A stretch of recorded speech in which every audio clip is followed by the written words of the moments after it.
Hello, everybody. It's Tim here again with another movie review. This time, finally, with a review for Zack Snyder's Justice League after my first reaction video.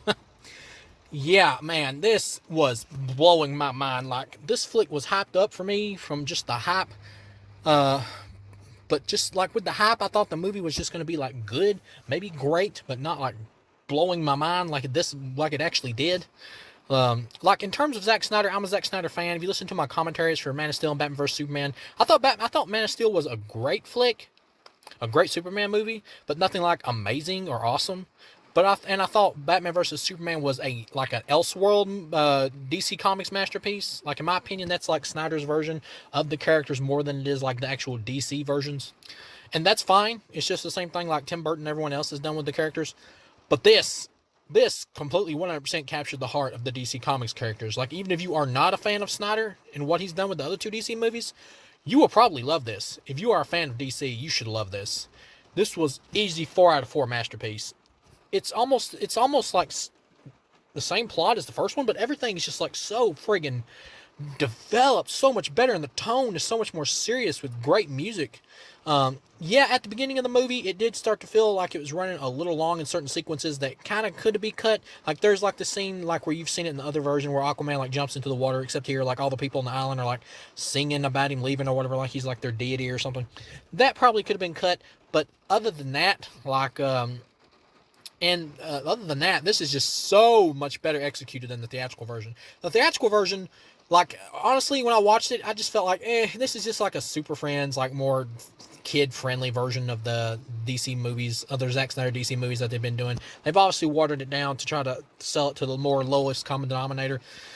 I thought it was just like a meh. I'd give it like a low 2 out of 4. Watching this cut now compared to that one, this one like whips its wang out and smacks it with it. I mean, dang, boys. Like, like I said, even if you did not like Batman vs Superman, you should watch this if you're a DC fan. This is great. Seriously. Just like how well executed, and how much more time the movie has to breathe at 4 hours.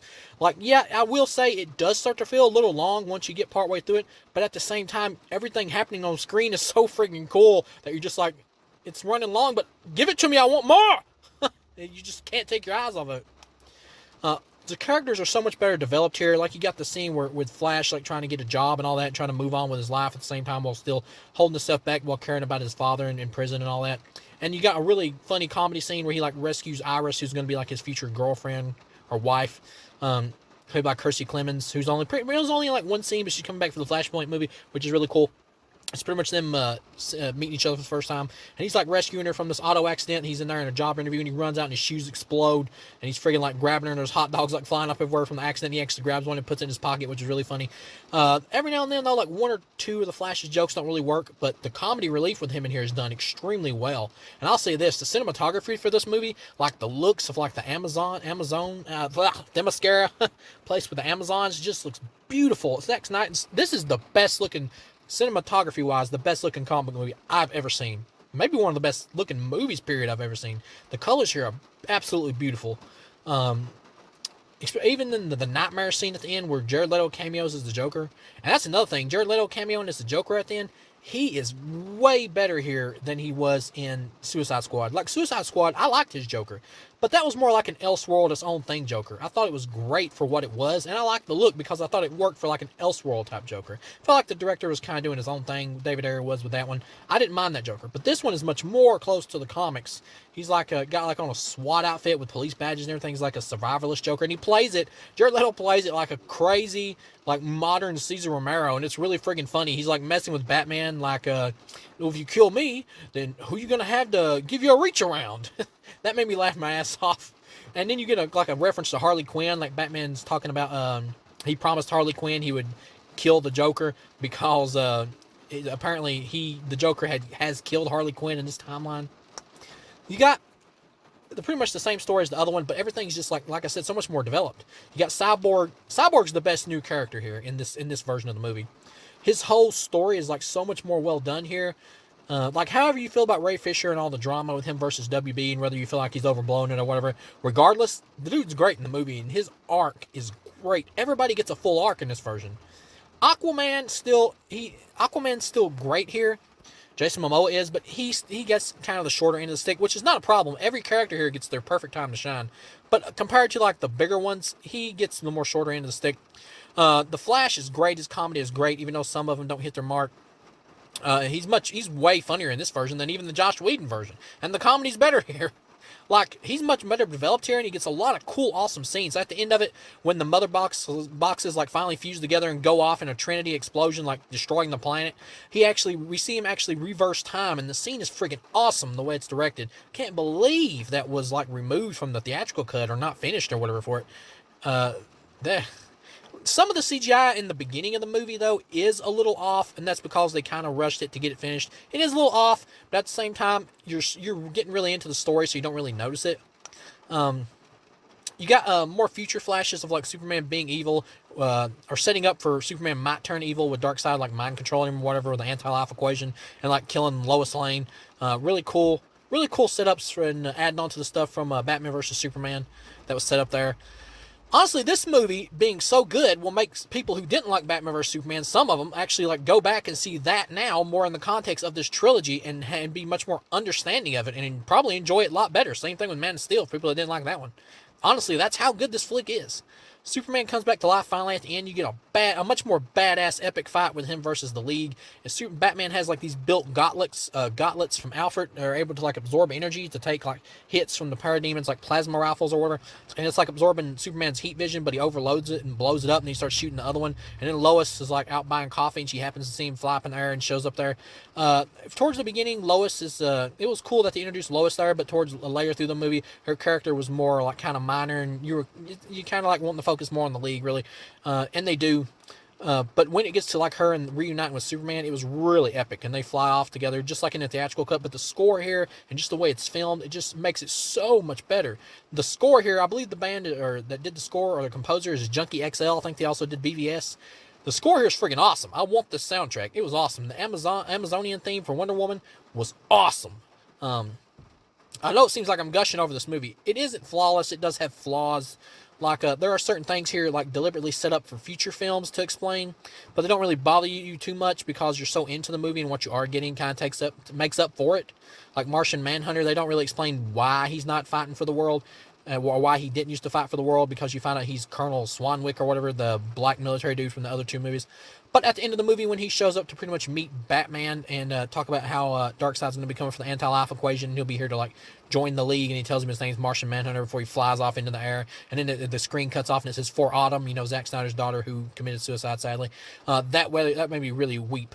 And the scenes with like Cyborg being more developed, with him like surfing the internet and stuff and helping out this woman who's like taking care of her son all by herself and losing her home, being evicted and everything, and him putting a big bunch of money in her bank account.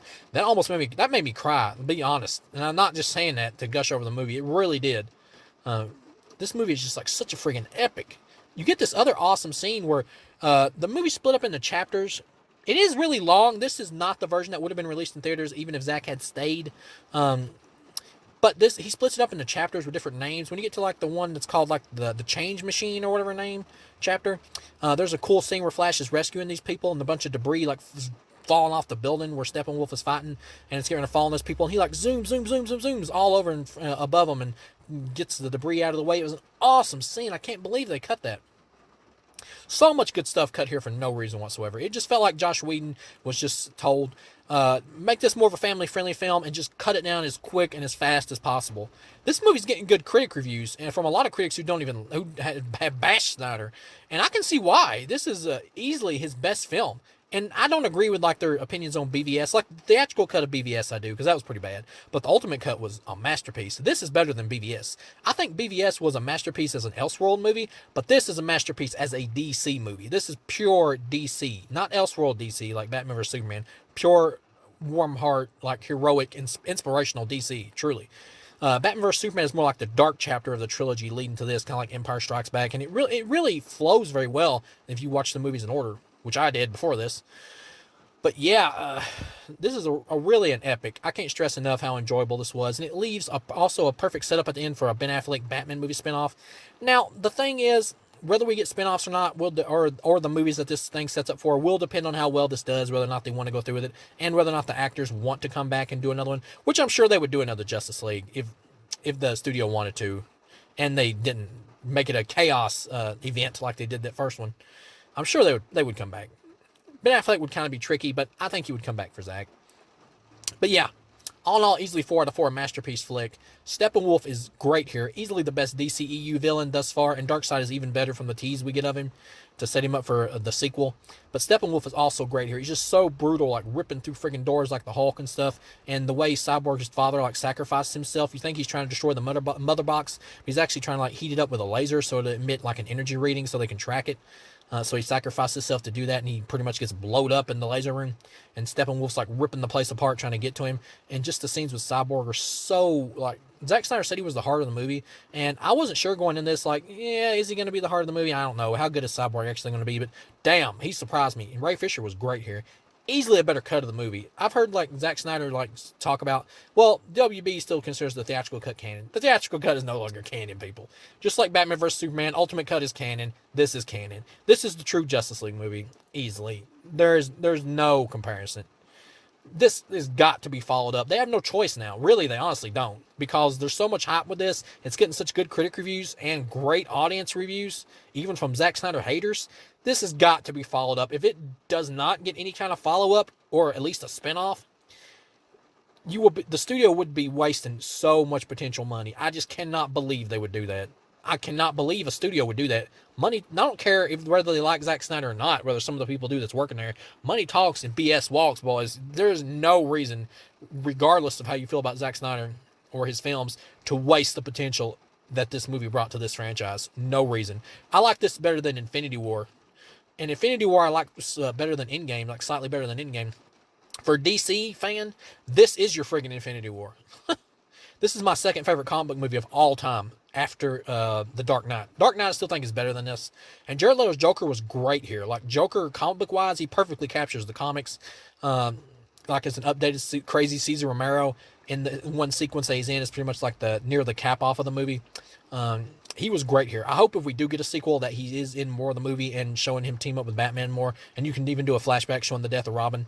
But yeah, this has so much friggin' potential for the DC Universe to finally put, or not finally, but to really put this franchise more in the main spotlight. Like, if Snyder can duplicate the quality of this, even if it has a shorter runtime and does go theatrical, if he can duplicate the quality of this one for a Justice League 2 and 3, because he wanted to do 2 more to wrap up the story, if he can do that, this will be one of the greatest friggin' team-up comic book movie trilogies, or the greatest of all friggin' time. Better than all 3 Avengers. That's how good the setup stuff is here for DC-wise, character-wise. I loved it. I cannot wait to buy this on Blu-ray. I really hope they release the Ayer cut too of Suicide Squad, because obviously that's a better version too of that movie. It wouldn't be as good as this, because this is just way too epic to be beat by a Suicide Squad movie. Way too epic. But I still really want to see it. And it's just respectful to David Ayer to do that for him. But yeah, what I hope to get from this, a Justice League 2 and 3, and a Ben Affleck, Batman, and Joker spinoff with Jared Leto, and Deathstroke, of course. That's what I need from this, mainly. Like a Man of Steel 2, I'd accept, but at the same time, a Justice League 2 and 3 with Superman as the star would pretty much be Man of Steel 2 and 3, really. So I would be fine with that. And Superman kicks ass here. Henry Cavill is great. Easily with this movie, with how cool he is at the end, I think he's graduated to my favorite Superman. Like, Christopher Reeve is tough to beat. Charisma-wise, I still think I prefer Christopher Reeve, but in just pure epic badass coolness, Henry Cavill's Superman here takes the cake. Out of the whole cast of characters, my favorite would probably be Wonder Woman, just because she gets so many cool scenes. And like I said, just the beautiful cinematography by Zack Snyder. This looks like a pure comic book on the screen. Like, I know he wants to release a black and white version of this. That would be interesting to watch as just from a filmmaking point of view. But the colors here are so beautiful. I just can't imagine that they would look as good in black and white. But yeah, all in all, this is easily a 4 out of 4. Whether you're a Snyder fan or not, if you're a DC fan, you got to check this out. You have to. You owe it to yourself. That's how good the quality is here. Yeah, thank you guys for watching, and I'll see you again.